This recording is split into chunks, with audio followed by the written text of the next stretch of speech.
Hello guys, how's it going? Sandro here from socialwoodworks.com, and welcome to video 3 of the 3-part series of how I make an end grain cutting board.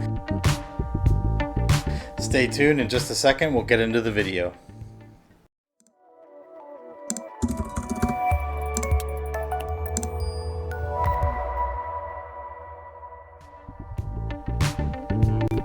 Welcome back guys. So after the second glue up of the cutting board, I run it again through my thickness planer. This again is just to get off a lot of that glue squeeze out and to also get it down to the desired thickness of 1 inch in this case. And then back at my crosscut sled to cut it to the final dimensions desired. In this case, geez, I don't remember what the final dimensions were, but that's basically what I'm doing here. Get it cut down to the desired shape and size. Next, it's just a bunch of sanding. Basically, I start off with my belt sander with an 80 grit sandpaper. I switched to 120 grit on my belt sander and just knock down all those rough edges as much as possible. Then I usually switch to an orbital sander, or in this case I'm using my mouse. Go from 120 to 220 grit, and finally I end up with a 320 grit sandpaper to get to a nice glass-like consistency. Use my air hose here just to blow off as much dust as I can.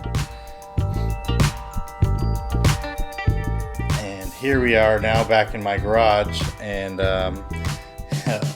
got a few cutting boards that I'm working on here. So after the sanding, it's basically just brushing on generously a nice thick coat of mineral oil.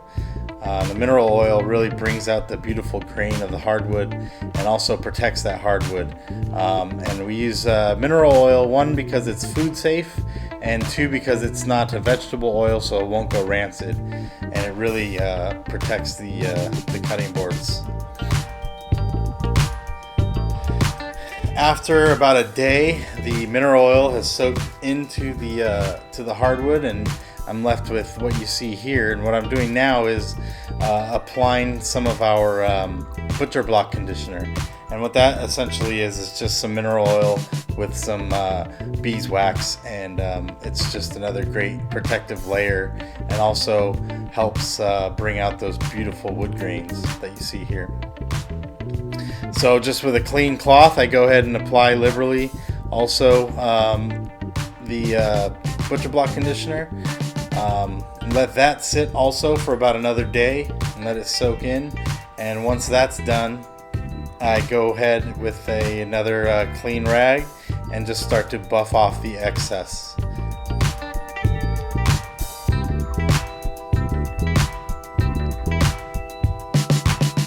And once you're done buffing, you are left with a beautiful, shiny end grain cutting board.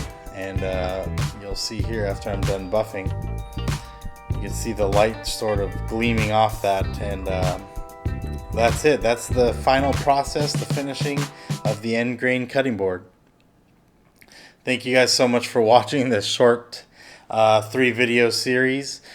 Please, if you like this video, click on that like button. Please subscribe to our channel if you haven't already, and stay tuned for more projects from Social Woodworks.